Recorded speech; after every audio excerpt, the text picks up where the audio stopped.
Hello everyone, आप सभी का स्वागत है आईएफएस के इस वंडरफुल चैनल पर। एंड इसी वंडरफुल चैनल पर और एक वंडरफुल वंडर लेडी आज हमारे साथ जुड़ चुकी है जो हरियाणा से है, जिन्होंने अपने सेकंड अटेम्प्ट में सीएसआर जेआरएफ को 206 एआईआर से क्वालिफाई किया है। एंड ये बहुत बड़ी बात है। एंड इसी बात के लिए पूरा आईएफएस एंड पूरी आईएफएस की टीम की तरफ से रजनी को बहुत बहुत बधाई हो, बहुत कॉन्ग्रेचुलेशंस। एंड बहुत सारी बातें इनसे करेंगे, कैसे लगा इनको कि इसका प्रिपरेशन करें, क्यों चाहते हैं ये सीएसआर एग्जाम को क्रैक करें, बहुत सारी बातें हम करेंगे वन बाय वन। ये सारी बातें चर्चा करने से पहले इनका एक शॉर्ट इंट्रोडक्शन ले लेते हैं। तो please introduce yourself. So, hello everyone. My name is Rajni and I am from Sohna, Haryana. I have done my graduation in Geology Honours from Gurugram University and I have completed my Masters in Microbiology from Maharishi Dayal University, Rohtak. Great. And ऐसे क्या benefits मिलते हैं जो student microbiology से आते हैं and CSR का preparation करते हैं उनको? Yes, sir. So on this, I would like to say that when I was in graduation, I had not much idea about the research work. So when I started my journey in masters, then I came to know about where this research interests because in our university in Rohtak वहाँ पे मतलब बहुत अच्छे मतलब professor थे जिन्होंने जिन्होंने हमको बहुत सारे आइडियाज दिए कि how can we do research work. So हमारे साथ मेरे को इंटरेस्ट हुआ रिसर्च में कि I can go in research. Great. तो मतलब आपको रिसर्च में जाना है, राइट? क्या खोजना है आपको, क्या रह गया है जिंदगी में बाकी? सर मेरे को बेसिकली इंटरेस्ट कैंसर बायोलॉजी में है। ग्रेट। तो I will continue that in my PhD research work sir. Okay. And मेरा सवाल ये था टिपिकली कि अगर आप माइक्रोबायोलॉजी से आते हो तो ऐसे कौन से सिमिलैरिटीज या फिर ऐसे कौन से एडवांटेजेस आपको मिलते हैं जब आप सीएसआर का प्रिपरेशन करते हो? जी सर। सर तो माइक्रोबायोलॉजी का जो फील्ड होता है इसमें जैसे कि क्या होता है सर, हमको मतलब इतना टाइम नहीं मिल पाता है तो हम मास्टर्स में होते हैं सर, जियोलॉजी वाले बच्चों को मिल पाता है। तो सर मोस्टली क्या होता है कि लोगों को लगता है कि मतलब इस फील्ड से अप्लाइड फील्ड से मतलब थोड़ा कम निकल पाता है क्योंकि सर हमारा मतलब थोड़ा लैब का काम ज्यादा होता है। बट सर अगर तुम चाहते हो तो मतलब ऑब्वियसली कर सकते हो चीज को।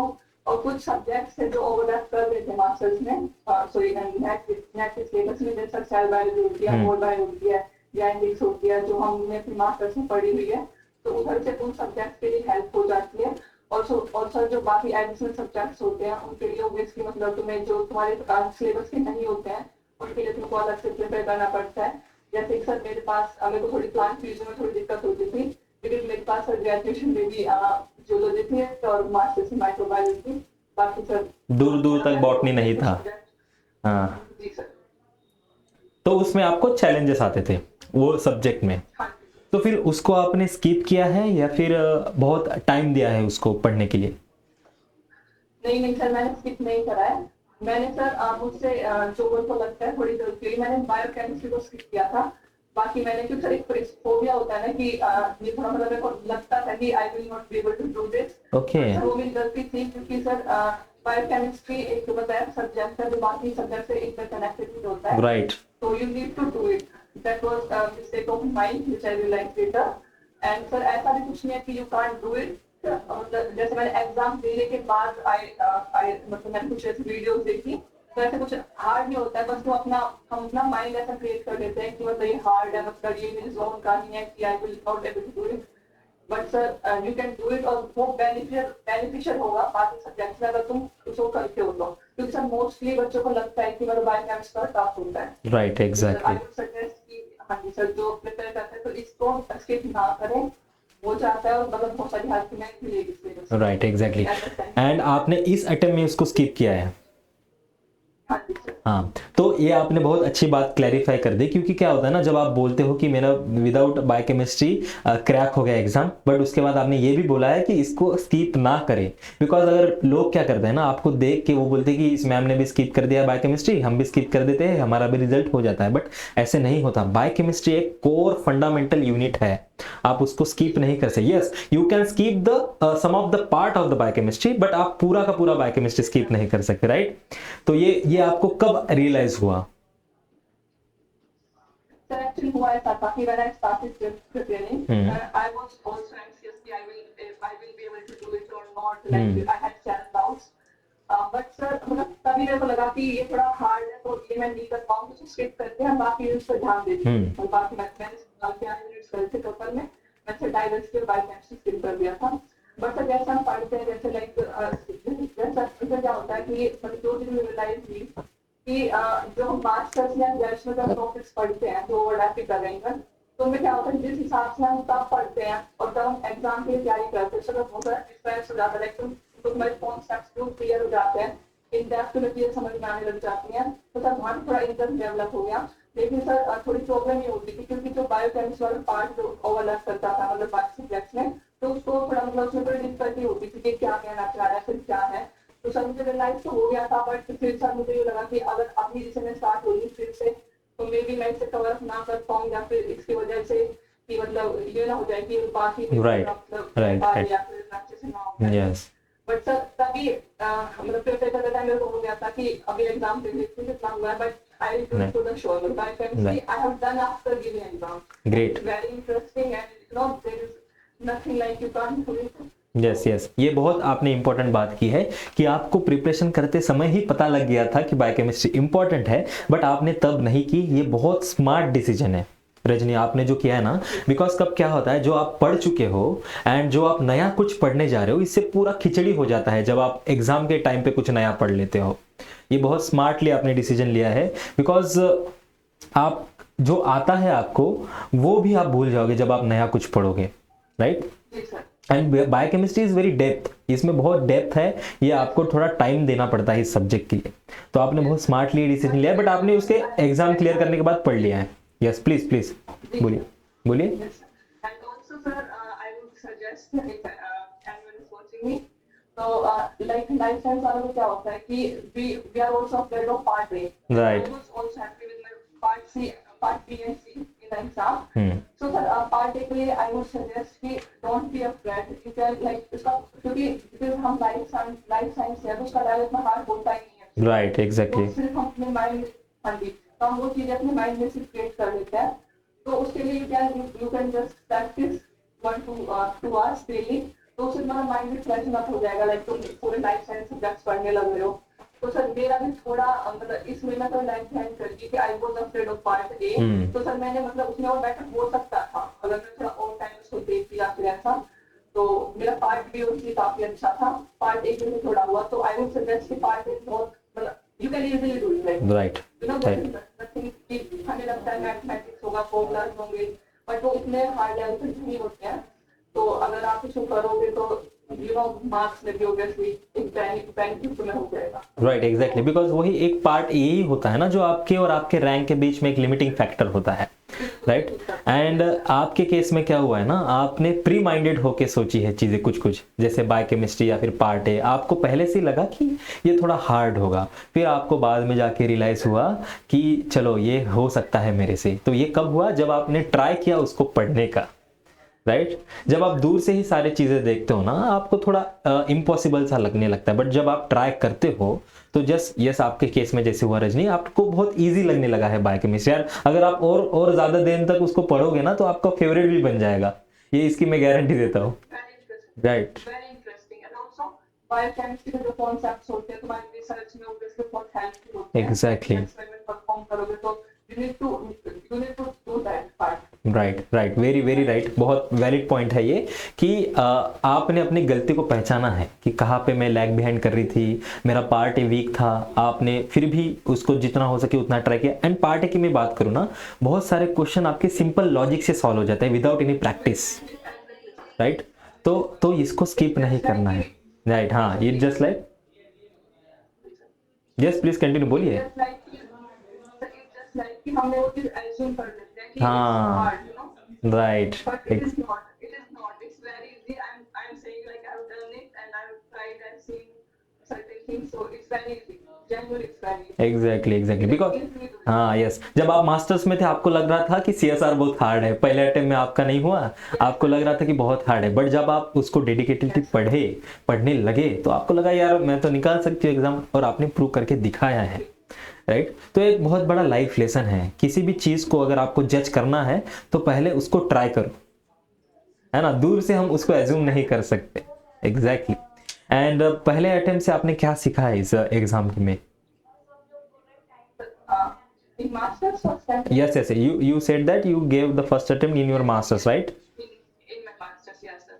सर मतलब उधर जाके सर लग रहा था एग्जाम में बैठने के बाद लाइक चीजें मतलब ऐसे बैठ में क्लियर नहीं है पर आज पढ़ा हुआ है, like it's not very hard, you can do it, just need to clear the concepts, you need to be consistent and determined and you can do it. Like it was not like the funny way, like you can when you see the questions like you have seen the topics but you are not confident enough to हाँ, मतलब ऐसा नहीं लगा कि राम का पढ़ के गए थे शाम का पूछ लिया, राइट? ऐसा कुछ डिफरेंट नहीं लगा आपको, सिमिलैरिटीज आपको बहुत महसूस हुई है, राइट? Very right. एंड तभी से आपको लगा कि आप इसको क्रैक कर सकती हो एंड आपने प्रिपरेशन स्टार्ट किया। तो क्या आपने ऐसा एड ऑन या फिर एक्स्ट्रा किया है अपने प्रिपरेशन स्ट्रेटजीज में? So on this, I would like to say that each and every one of us is not at the same level. Like Right. हो सकता है जैसे तब जाओ तब सवेरा, राइट, यस, कोई किस लेवल पे होता है, कोई किस लेवल पे होता है। तो सर ऑनेस्टली आफ्टर मास्टर्स मुझे लगता था कि लाइक मुझे कुछ नहीं आता है, मतलब कि कैसे होता है, कुछ भी स्ट्रेटजीज नहीं पता है, कितना सिंपल मुझे कुछ नहीं पता थी। I was very afraid to be honest कि पता नहीं होगा नहीं होगा, but when you make your mind to it, like you have to do it, there is no other option, you will have to do it, this is the first thing, this is the first step, like you will have to give your all to it. So sir मैंने initially problem होती है समझने में क्या कितना time किसी को कैसे देना चाहिए, बट सर जैसे होता है सफाई का अलग लेवल होता है, तो आप तैयारी करते हो तो यू विल फिगर आउट कि आप कहाँ लैग कर रहे हो, या फिर आपके हो सकता है से कुछ सब्जेक्ट्स हो सकते हैं। तो सर उस हिसाब से मैंने धीरे धीरे करना स्टार्ट करा, तो सर साथ में इंटरेस्ट भी डेवलप होने लगा कि हाँ मैं इस चीज को, क्योंकि होता है कि मास्टर जैसे पढ़ाते साथ चीजें बहुत डेप्थ में बताई जाती हैं, तो ऑल्सो कि सर साल सर बहुत अच्छा पढ़ाते हैं, तो सर फिर चीजों में इंटरेस्ट डेवलप होने लगा। पहले था मैं बर्डन लेके पढ़ती थी, फिर ये होता कि अच्छा ऐसे होता है चीजें, मतलब इस तरीके से होती है, तो सर वहाँ से मेरा इंटरेस्ट डेवलप हुआ। एंड ऑनेस्टली मतलब उसके बाद वो प्रेशर की जगह मतलब होगा कुछ चीज सीखने का, लाइक तुम लोग पढ़ना अच्छा लग रहा, मतलब पढ़ना, राइट, यस। तो रजनी मुझे ये बताओ, वो जो 3 घंटे थे आपके, जो आप एग्जामिनेशन हॉल में बैठे हो, तो क्या बातें चल रही थी आपके माइंड में, एंड उस बातों में आपने कैसे एग्जाम को सॉल्व किया, मतलब कौन से सेक्शन को पहले अप्रोच किया है एंड उसके पीछे का कारण क्या है? सर तो मेरे को लगता था कि मतलब पार्ट सी मेरे को पहले करना चाहिए, क्योंकि सर पार्ट ए में थोड़ा मतलब मेरा ऑब्वियसली क्लास में प्रिपेयर नहीं था अकॉर्डिंगली, तो सर थोड़ा ऐसे कॉन्फिडेंस बिल्ड करने के लिए मैंने सर पार्ट सी से स्टार्ट करा। तो सर लकीली पार्ट सी में मतलब क्योंकि ऑब्वियसली ऑप्शन में सारे होते हैं, तो मुझे मतलब लगता था हम कर सकते, लेकिन पार्ट सी कंप्लीट किया था पूरा करके कि part C, then I switch to part B. Part B के सर मतलब क्योंकि सर मतलब ऐसा था कि मैंने उससे पहले इस सारे क्वेश्चन प्रैक्टिस कर लिए थे कि ना मुझे मेरी माइंड में इतनी टफ लग रही थी, समझ में क्या हो रहा है, मतलब ऐसा था मुझे नहीं लग रहा था, तो मेरे मैंने क्वेश्चन प्रैक्टिस कर रहा था, तो इतना ज़्यादा ये प्रेशर फील नहीं हुआ, बस पार्ट ए में थोड़ा हुआ था क्योंकि ऑब्वियसली मेरा प्रिपेयर था। राइट, एंड उसमें out of the box question भी पूछते हैं ना, ऐसा कुछ डिसाइड नहीं होता है कि बस ए में इसी से ही पूछना है, कुछ भी पूछ सकते हैं वो, तो आप कितना भी प्रेडिक्ट कर लो, बस कुछ टॉपिक या फिर कुछ कंसेप्ट रिपीट होते हैं, बट उसके लिए तो आप प्रिपेयर थे। And almost every biology student get scared of the part A, right? तो ये कुछ नया नहीं था, बट आपने अटेम्प्ट किया, ये बहुत बड़ी बात है, बिकॉज बहुत सारे लोग अटेम्प्ट भी नहीं करते।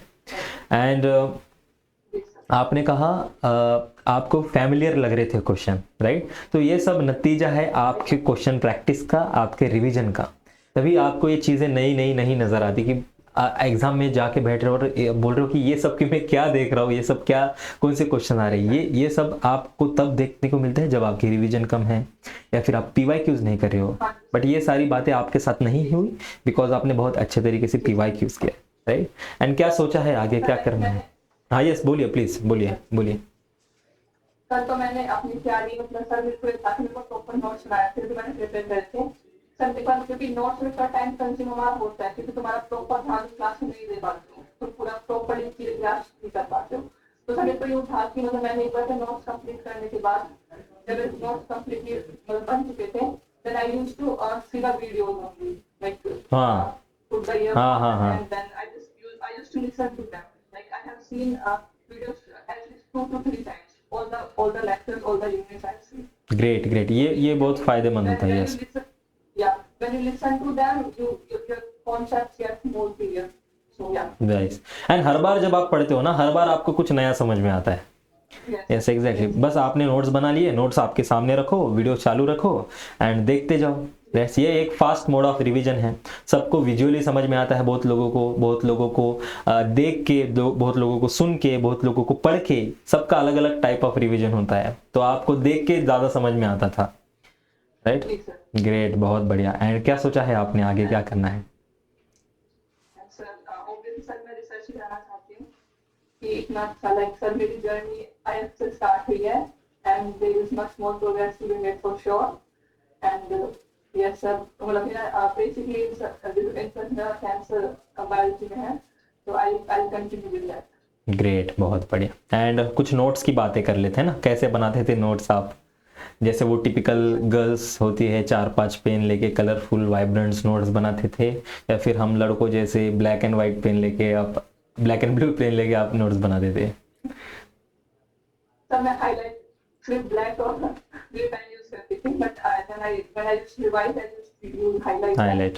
सर नोट्स के बारे में बोलना चाहूंगी कि लाइक सर अगेन सबका अलग लेवल होता है तो मुझे तो लगता था मेरे को मतलब प्रॉपर बहुत सारे लोग कहते हैं कीवर्ड्स का भी करते हैं तो this was not in my case. I had made proper notes कि चाहे मेरे को 2-3 महीने बाद चीजें क्लियर होंगी क्या चीजें ऐसी थी तो सर नोट्स में प्रॉपर बनाने के बाद मेरा कंप्लीट रिवीजन हो चुका है 2 से 3 बार then I used to short notes like the keywords I used to solve the question I did one particular topic then I used to see the questions of that topic and then I used to write like keywords because when you solve questions then you have a different understanding like this is what it actually means so right. then I used to write in a paper I write the figures।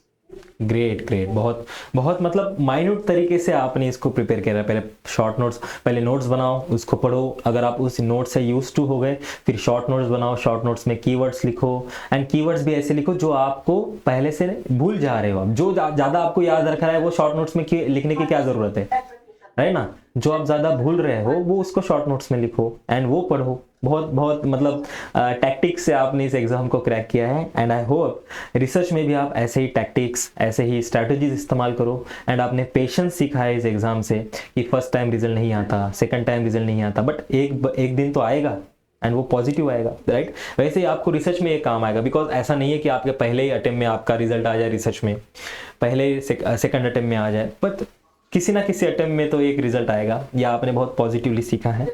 And lastly आपकी तरफ से कुछ हमारे viewers को आप कहना चाहोगे? If anyone is watching me, I would like to say that if I can do it, you can also do it with a show and you will do it. Exactly. And all the best to all of you. I hope आप भी अच्छे rank से clear करें और अच्छे rank से clear करें। Right, exactly, यही मकसद होता है ना, यही मकसद होता है कि जो आपके जूनियर्स आ रहे हैं जिनको उतना आइडिया नहीं है, वो डायरेक्शन लेस है ना, बट पोटेंशियल बहुत है, तो इन्हीं लोगों को थोड़ा जागरूक करने की ये हमारी सोच है आपके इंटरव्यूज़ के माध्यम से। एंड जब भी आपको भी कोई जूनियर आपके मिले या फिर कोई स्टूडेंट आपका मिले जो क्लूलेस है, जिनको पता नहीं है कि आगे क्या करना है, it's your ethical work, ethical responsibility that आप उनको समझाइए, राइट? एंड आई होप आप ऐसा करोगे। जो भी आपको जो स्ट्रगल आपने फेस किया है कि मुझे जल्दी क्यों इन्फॉर्मेशन नहीं पता चली, राइट, ये आपका काम है एंड आई होप बहुत अच्छे तरीके से आप करोगे सारे काम, रिसर्च भी। And all the best for your bright upcoming future. Okay, and thank you for your precious time. Yes, Thank you so much, sir. So in the end, I would like to thank IFS Institute for helping me out. Keshi sir, Vishal sir, Francis sir, Lalji sir, Yogesh sir, for such a great contribution in my life. Yes. Obviously, मेरी journey इस institute से start हुई है like lifetime it will be with me. So thank you so much sir. बिल्कुल बिल्कुल, वो ये message उन तक पहुंच जाएंगे and you should be like them, right. आप भी किसी का इंस्पिरेशन बनो, ये मैं आशा करता हूँ। ओके, चलो, यस, ऑल द बेस्ट।